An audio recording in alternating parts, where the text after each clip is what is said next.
Good morning, champion. This is Professor Asudin from Government College of Technology. I am a technical champion Shakti along with me. இப்போ நீங்க என்ன பார்க்க போறோம்னா ரெண்டு concept சக்தி கொண்டு வந்திருக்காரு.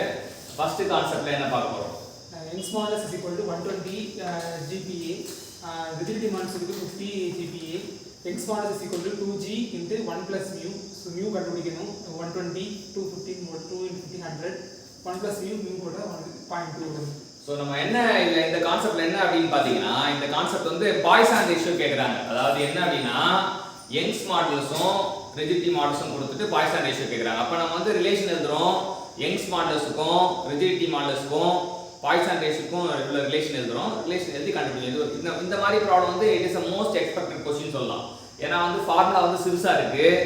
அப்புறம் 3 வேரியபிள்ஸ் ரிலேட் ஆயிருக்கு. 3 வேரியபிள்ஸ் 2 வேரியபிள் கொடுத்துட்றாங்க, ஒரு வேரியபிள் கேட்குறாங்க. இந்த மாதிரி எளிமையா இருக்கிற ப்ராப்ளம் தான் வரும் காம்படிட்டிவ் எக்ஸாம்ல. இந்த மாதிரி எளிமையா இருக்கிற ப்ராப்ளம் தான் வரும். நமக்கு கஷ்டமான ப்ராப்ளத்தை கொடுத்து சால்வ் பண்ண சொன்னாங்கன்னா அது காம்படிட்டிவ் எக்ஸாம் கிடையாது, சாதா எக்ஸாம்.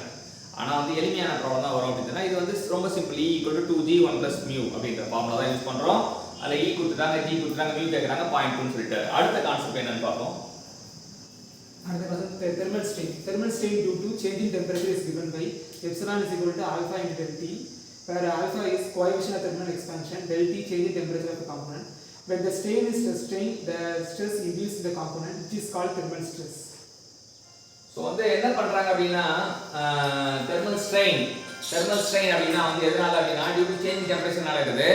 அது எப்சிலான் அப்படின்னு இது பண்றோம். ஆல்ஃபா இன்டு டெல்டா டி சொல்றாங்க. ஆல்ஃபானா coefficient of thermal expansion, delta டினா சேஞ்ச் இன் டெம்பரேச்சர்.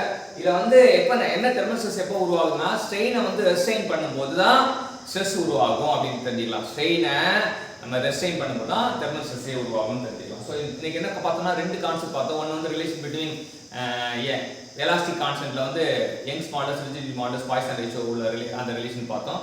அதுக்கப்புறம் வந்து தெர்மல் ஸ்ட்ரெயினோட ஃபார்முலா பார்த்தோம். ரெண்டு கற்றுக் கொடுத்த சக்திக்கு தேங்க்யூ.